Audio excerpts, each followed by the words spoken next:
Fala galera, voltei, hora de continuarmos com a nossa maratona de resumos da Light Novel. Que maratona é essa? Só sair uma vez por semana? É maratona, confia. Bom, pra mim né, que tenho que ficar lendo esse negócio gigante. Bom, mas antes de continuar, eu preciso dar um aviso aqui. Agora que eu não dei aviso nos outros resumos, e aí me perguntaram, e aí quando eu fui responder, eu fiquei pensando, mas isso não é óbvio?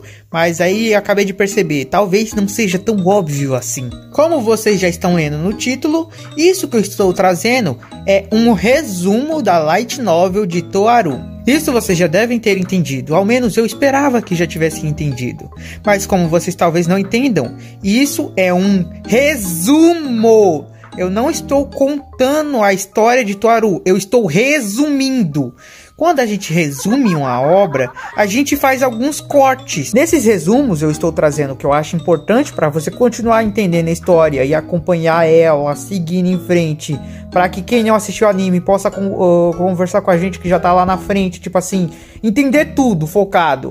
E é claro, eu tô adicionando também as partes que eu acho interessante, tipo aquelas comedinhas assim, não era necessário colocar, mas eu coloco porque eu acho legal. Mas algumas coisas que não se enquadram nisso, simplesmente são cortadas. Se eu não fizesse isso, nem conseguiríamos trazer o volume 1, por exemplo. Por que eu tô falando isso? Olha só, no volume 1 de Toaru e o Testamento, só o capítulo 4 do primeiro volume já são 117 páginas. E nós temos 5 capítulos só no primeiro volume. O maior exemplo disso é o personagem chamado Silver Crow. Quem é ele? Lá com o Midori, eu falei sobre ele, só que o negócio é que eu falei pouco. Com o Midori, tínhamos duas pessoas super importantes nos calouros, dois chefões, dois parceiros. Seria o Midori e o Silver Crow. Porque o Midori teve foco e o Silver Crow eu deixei de lado. A Midori é um personagem importante que a gente veria sendo reutilizada novamente ao decorrer dos volumes.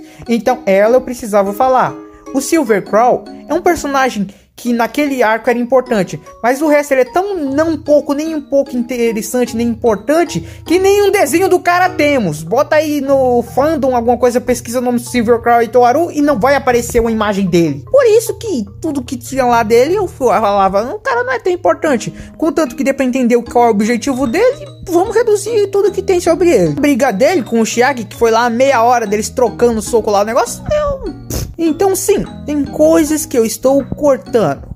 Com o recado avisado, continue assistindo os resumos para poder acompanhar a novel lá pra frente, sem precisar ler a novel. Ou então, se você quiser o conteúdo completo, full, vá ler a novel. Eu não posso fazer nada. Agradeço quem continuar vendo os resumos mesmo sabendo que está cortado, mas eu não posso fazer nada. Eu não posso ficar aqui 2 horas só falando detalhe por detalhe de um volume só. Pois é, e agora do nada ficou parecendo que eu estava com raiva. Só que eu não estou com raiva. Se alguém aí quiser fazer vídeo falando as diferenças entre os resumos e a novel original, as coisas que estavam faltando, eu vou até apoiar, confia. Vou colocar lá na comunidade o link. Voltando para o resumo, acredito que finalmente vamos dar um fim ao volume 2. Como sabemos, no final do último resumo, acabamos terminando com aquelas complicações no meio da cidade academia. Mas para entendermos aquilo, precisamos dar uma volta no tempo um pouco antes da reunião entre os nossos amigos, os maluquinhos, se reunirem com Livinha para terem seu tutorialzinho de magia. Isso porque um certo tempo antes, em Londres, na Inglaterra, um grande número de pessoas estavam reunidos na Catedral de São Jorge. Era um monte de mago, homem, mulher, jovem, velho, tudo tava ali em volta. E enquanto essa reunião de pessoas aleatórias estavam no meio da catedral, em um certo lugar afastado, podíamos escutar a voz de alguém, perguntando qual a situação. Essa pessoa que havia perguntado era uma maga asiática chamada Kanzaki Kao. A pessoa quem respondeu Kanzaki era Agnes. Ela acabou de informar a ela. Subiu ainda mais do que antes. Tanto Agnes quanto Kanzaki ainda continuavam a compartilhar informações sobre algo que estava no meio do céu. Eles falavam que tanto seu comprimento quanto largura eram cerca de 20 quilômetros, e era algo extremamente preocupante, porque se algo assim caísse de uma altura que estava, não haveria como evitar uma nova era glacial no mundo. Kanzaki ficou preocupado naquele momento. De acordo com as informações do lado científico, ela conseguiu, com o relatório enviado para ela, que aquela altitude de rarefeito fazia com que nenhum avião pudesse alcançar tal altitude. Então era quase impossível tal coisa flutuar. No entanto, eles pensaram que com o uso da magia algo assim seria mais possível. Mas de acordo com algumas turbinas e coisas demonstradas ao redor da estrutura, era possível que tivesse sido feita com algum conhecimento tecnológico. Tanto a cidade academia quanto a necessário estavam de mãos atadas, pois não sabiam exatamente quem havia feito aquela coisa chegar tão alto no céu. Em outras palavras, eles estavam sem saber exatamente quem havia enviado para começo de conversa aquela coisa para o céu, nem que objetivo aquela coisa tinha atualmente. Kanzaki sabia que seu objetivo era um só: era conseguir achar um método de impedir o castelo radiosonda de continuar a jornada pelo céu. Kanzaki estava preocupada, porque sabia que aquilo não era uma situação fácil, aquilo era uma situação de perigo global. Se algo assim caísse com tal velocidade no chão que ela conseguia percorrer, realmente poderia ser que o mundo todo pudesse acabar. Ela não sabia exatamente o que fazer. Ela sabia que não poderia simplesmente destruir aquilo, porque os destroços ainda causariam grande catástrofe. Ao mesmo que também não sabia se poderia facilmente se aproximar de algo assim. Sozinha, Kanzaki pensava: esse é o peso de carregar o mundo sobre os ombros? Esse é o peso que aquele garoto tinha que suportar todos os dias? Mas ela já não podia mais pedir ajuda para aquele garoto, pois aquele garoto havia afundado no Oceano Ártico e desaparecido. Ela não podia mais depender dele. Ela não tinha escolha a não ser continuar lutando pelo mundo. Decidida a achar um jeito de subir até o castelo, Kanzaki começa sua caminhada. Mas antes de sair de onde estava, ela recebe uma mensagem. Acabei de receber uma notícia. Aquele garoto, Kamijou, parece que ele voltou à cidade academia. Kanzaki não conseguiu parar sua surpresa. Um tempo depois, graças a tanto a cidade academia quanto a necessários estarem agindo em conjunto, foi decidido que iriam enviar um foguete tripulado até aquele castelo. E a pessoa escolhida para ser o tripulante era Kanzaki. Levando Kanzaki até o meio do oceano em um submarino, decidiram utilizá-lo como um lança-foguetes para mandar Kanzaki até lá em cima. Lançar um foguete tripulado de um submarino era algo sem precedentes, mas não era impossível, dada a tecnologia. A razão pela qual ainda não fizeram testes de se isso era possível ou não era que ninguém era louco o suficiente para tentar. Kanzaki, utilizando o foguete, foi mandada diretamente para cima do castelo, sem nenhuma traje especial ou então nenhuma demonstração de que estava preocupada. Ela simplesmente pulou de cima do foguete sobre o castelo e começou sua invasão. Enquanto ela vasculhava tudo para ver se encontrava a pessoa que estava tripulando aquele castelo de formato misterioso, Kanzaki sentiu uma magia poderosa. Ela logo se preparou para a batalha. O ser que estava expelindo tanta magia ao redor era um objeto, e era um objeto capaz de mudar sua forma. Primeiro, em uma forma cilíndrica, começou a atacar Kanzaki, só que com sua velocidade sônica, ela facilmente conseguia se esquivar daquele objeto. O objeto misterioso começava a mudar sua forma totalmente a cada ataque, ficando em uma forma cilíndrica, ou até mesmo uma bola que podia abrir em uma forma de dama de aço, e assim começar a disparar com uma balestra, ou até mesmo uma cruz. Kanzaki se sentiu uma sensação estranha, porque ela estava batalhando com um objeto, ao mesmo que parecia estar batalhando com um mago. Afinal, aquela magia não era comum para um objeto possuir. Kanzaki, também mesmo sentindo que aquilo era um mago, também não conseguia sentir a presença de um homem mágico vindo daquilo. Ela então começa a tentar ver se existia outra pessoa por trás controlando aquele objeto. Só que aquele objeto respondeu por livre e espontânea vontade. Revelando sua identidade, aquele objeto se apresentou como Mjolnir, o verdadeiro martelo de Thor. Kanzaki, sem saber o que responder após ouvir aquelas palavras, simplesmente ficou desnorteada, mas o objeto não perdeu tempo e começou a atacar Kanzaki novamente. No momento em que ela estava desnorteada, ela foi acertada pelo primeiro movimento do martelo. No entanto, após ela recuperar a concentração, ela facilmente começou a se esquivar de todos os ataques que o martelo efetuava, mas ela estava surpresa. Era estranho algo como aquilo conseguisse equiparar a ela, que já era considerada uma das 20 magas nível santo do mundo mágico. Ela começou a pensar que aquela coisa escondia mais do que a demonstrava. Ela também fez algumas teorias se aquilo era um mago ou um objeto. Teorias que ajudariam ela na batalha no futuro. Mas por agora vamos voltar um pouco para os nossos protagonistas queridinhos, já que vocês devem estar até com saudade. Enquanto a batalha de Kanzaki contra Mjolnir acontecia nos céus, no castelo voador gigante a 52 mil metros de altura. Já no solo, víamos Chiage, Accelerator e Toma no dormitório de Toma, assustados com aquilo tudo que estava acontecendo. Livinha fala que aquilo provavelmente seguiu toda a trajetória que eles fizeram, já que estava procurando o Imagine Breaker. Accelerator perguntou o que ela queria dizer com isso. Ela falou que as pessoas que eles estavam conversando tanto, a organização, tinham algum interesse em saber se Toma estava vivo ou não.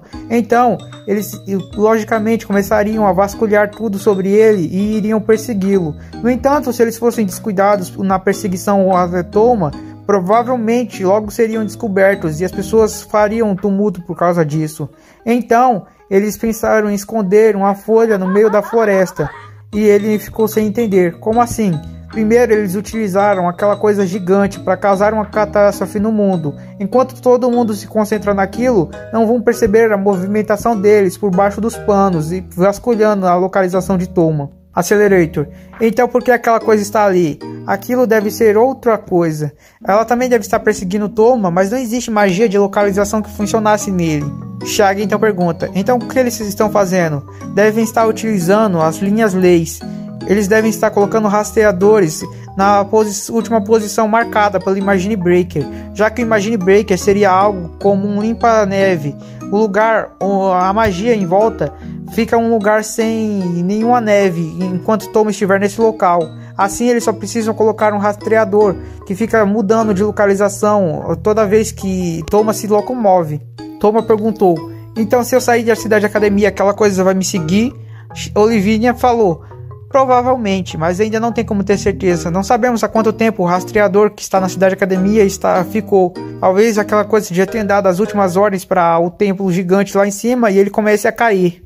Toma, pensando em seus amigos que estavam na Cidade Academia, sabia que não podia deixar assim, não iria deixar que essa coisa simplesmente destruísse tudo. Accelerator perguntou, você havia falado sobre essa tal de linhas leis também. É como se fosse um fluxo de energia vindo da própria Terra, não é?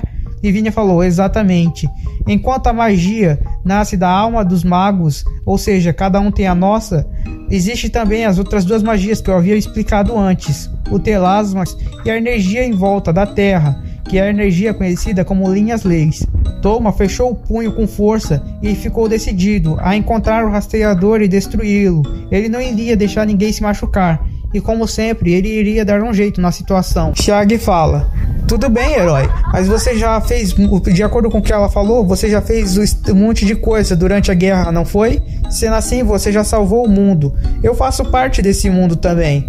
Eu não vou deixar você aumentar mais a minha dívida. Eu também vou te dar uma mão. A Accelerator não disse nada, mas pela reação no rosto dele, parecia ter concordado com o que Chiage havia dito. Toma ficou lembrando que na verdade, tanto eles quanto ele foram responsáveis por ter impedido a maior catástrofe na guerra. Na verdade, foi eles e muitas outras pessoas que estavam envolvidas que fizeram isso ser possível. E sabia que é porque uma boa parte das pessoas que fizeram isso ser possível estarem aqui reunidas, que eles iriam conseguir achar um jeito de cuidar dessa grande castelo no céu. Assim, Accelerator pula pela janela do quarto de Toma e vai direto para o telhado do prédio. Enquanto isso, Chiage sai pela porta e Toma ainda tem uma última conversa com Livine antes de sair também. Accelerator, no teto do prédio, começou a utilizar suas novas habilidades, as habilidades de aprendiz de feiticeiro. Isso porque agora que ele havia escutado a explicação de Livinha sobre a magia, mesmo que apenas o básico, ele conseguiu entender melhor aquilo que ele havia utilizado durante a guerra. Ele começou a repensar em tudo que aprendeu. Ele lembrou sobre o sangramento que seu corpo começou a demonstrar no momento que ele utilizou. Então, ele decidiu que o necessário para que isso não acontecesse novamente era achar uma forma de refinar a magia que existia dentro dele. Concentrando aos poucos, e muita coisa que eu vou resumir aqui, ele começou a utilizar essa energia em uma forma mais específica. Ele conseguiu concentrá-la e espalhá-la ao redor. Assim, utilizando o Feng Shui que ela também havia mencionado, ele conseguiu fazer um campo em volta de si que conseguia sentir a energia ao seu redor. Ele logo conseguiu identificar todas as energias da Cidade Academia. Utilizando isso, ele também conseguiu ver como o Feng Shui estava sendo utilizado pela Cidade Academia para manipular o lugar com muitas pessoas e o lugar com poucas. Accelerator começou a perceber e entender um mundo muito maior do que ele conhecia. Aquele mundo estava apenas começando, afinal ele havia visto coisas que nem mesmo ele conseguia entender com um pouco de magia que ele já dominava. Enquanto vasculhava tudo, ele conseguiu perceber uma energia que se ligava diretamente como um sinal sendo enviado de algum ponto da Cidade Academia direto para aquele templo gigante no céu. Sentindo a energia, o local de onde a energia vinha, ele então ligou para Toma e Chiage e os avisou sobre a posição onde aquela energia havia vindo. Ele acreditava que estava lá o rastreador. Enquanto Toma começou a corrida até a direção que a Accelerator indicava, ele relembrou da pequena conversa que teve antes de sair com Livinha. Ele havia perguntado para ela se existia algum motivo para as pessoas estarem fazendo tudo isso para saber se ele estava vivo. Livinha falou que não era nada de especial. Magos eram egoístas. Eles começariam facilmente uma crise como essa, capaz de destruir o mundo para atingir seus objetivos. Sim, era algo extremamente irracional que eles haviam feito, já que aquele templo estava realmente indo na direção de Toma, a última posição dele, para cair sobre eles. Mas talvez eles nem achassem que aquilo iria matá-lo. Eles apenas queriam achar um jeito de fazer todo mundo entrar em pânico. Toma ficou irritado e não conseguia aceitar isso facilmente. Alguns magos eram loucos o suficiente para fazer algo que poderia acabar com muitas vidas, simplesmente para algo como isso. Ele cerrou ainda mais os punhos e continuou sua corrida até a localização. Chegando lá, ele começou a ficar se perguntando. Chiage havia partido antes dele. Mesmo assim, durante essa caminhada, ele não viu nem sinal de onde ele poderia estar. Sem pensar muito, afinal a situação não estava em momentos para ficar se preocupando com esse tipo de coisa, ele então pula o muro e o arame farpado que impedia a entrada e foi para aquele lugar profundo que Accelerator havia indicado. Lá ele utilizou uma pá para tentar quebrar o piso e chegar aonde estava o localizador, mas o concreto era muito duro. A pá batia no concreto e mal fazia arranhões. As Toma já estava com a mão totalmente doendo, mas ainda continuava, porque queria achar um jeito de ajudar a todos. Independente de quantas vezes ele atacasse com a pá, o chão mal rachava. Toma começou a sentir o tempo passando, que aquela coisa logo chegaria em cima deles totalmente, e quando ele chegasse, iria começar sua queda até a Cidade Academia. Assim muita gente iria morrer. Ele começou a ficar preocupado e batia com mais força, mas nada acontecia. Ele escutou um barulho, e antes que pudesse perceber, a parede do lado dele explode quebrando. Do nada aparece alguém dirigindo uma furadeira gigante. Era Chiage, que simplesmente apareceu e falou: "E aí, algum problema, chefe?" Toma começou a não entender nada. A Chiage falou que esse tipo de situação é comum, pessoas esconderem rastreadores em lugares que dificultariam simplesmente conseguir alcançar ou até mesmo quebrar.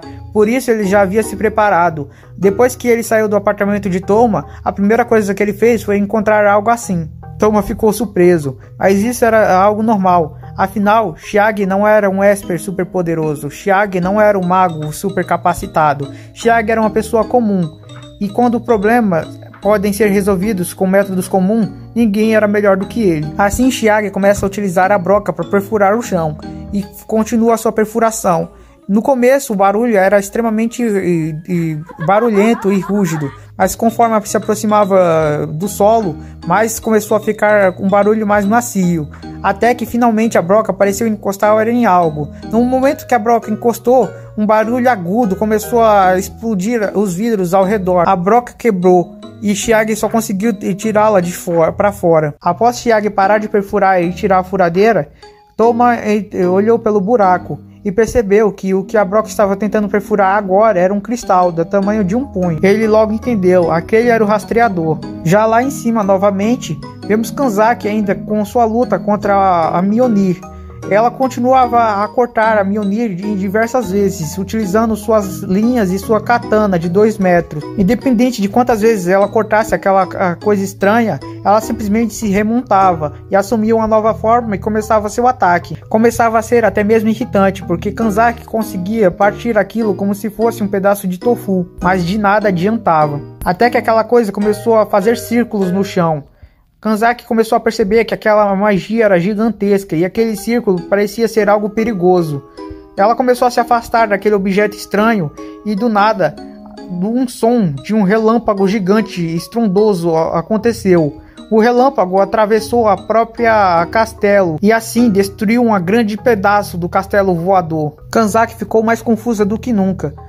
O objetivo deles não era fazer com que aquilo caísse sobre a cidade academia?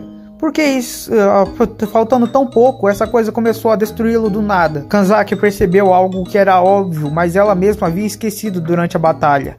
É simples, aquilo não é um objeto. Se fosse um objeto, ele não faria algo tão descuidado. Aquilo é uma pessoa tentando vencer uma batalha. Quando uma pessoa está tentando vencer uma batalha, ela logicamente às vezes pode esquecer até mesmo o seu objetivo para tal. Normalmente, quando você está lutando contra objetos amaldiçoados, ou até mesmo objetos espirituais, você acaba focando em destruí-lo. No entanto, quando é com magos, o objetivo tem que ser outro. Aquele mago possuir uma aparência como de um objeto, acaba que o adversário esquece que ele é um mago.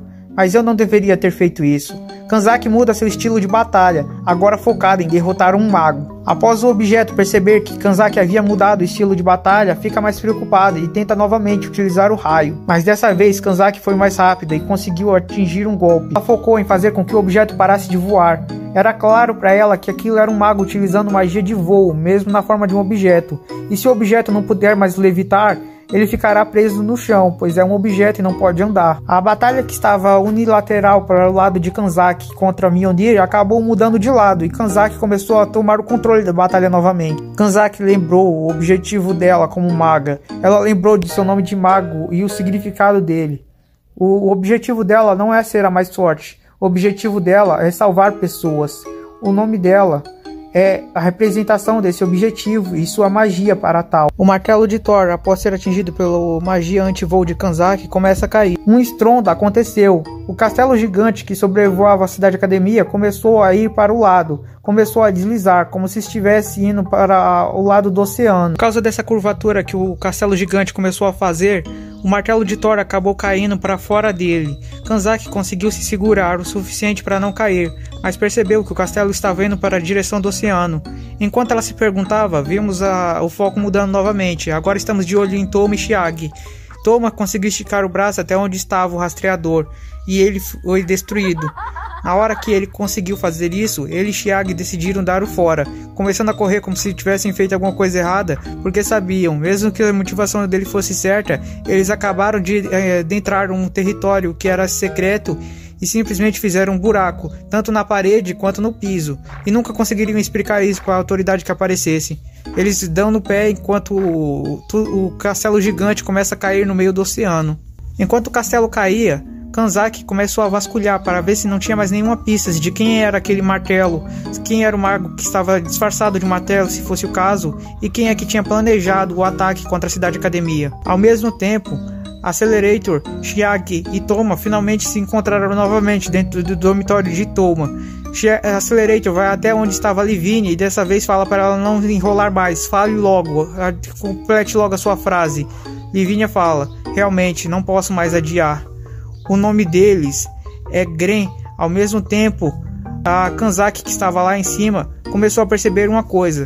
Dentro do centro do castelo voador tinha uma parede pichada. Lá estavam vários documentos. Ela percebeu que eram sobre a Terceira Guerra Mundial.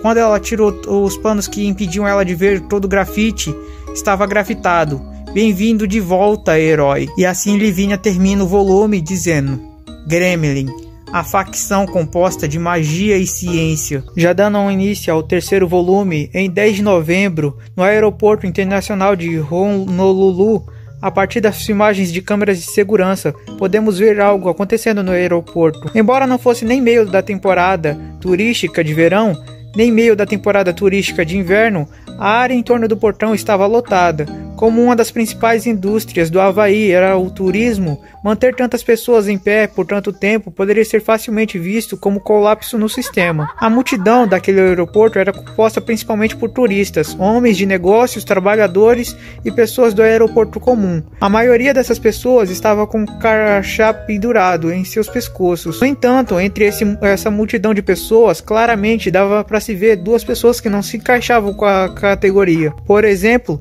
existia um garoto de cabelos espetados ao lado da terceira Esper Level 5 da Cidade Academia. Os dois provavelmente poderiam ser classificados como turistas.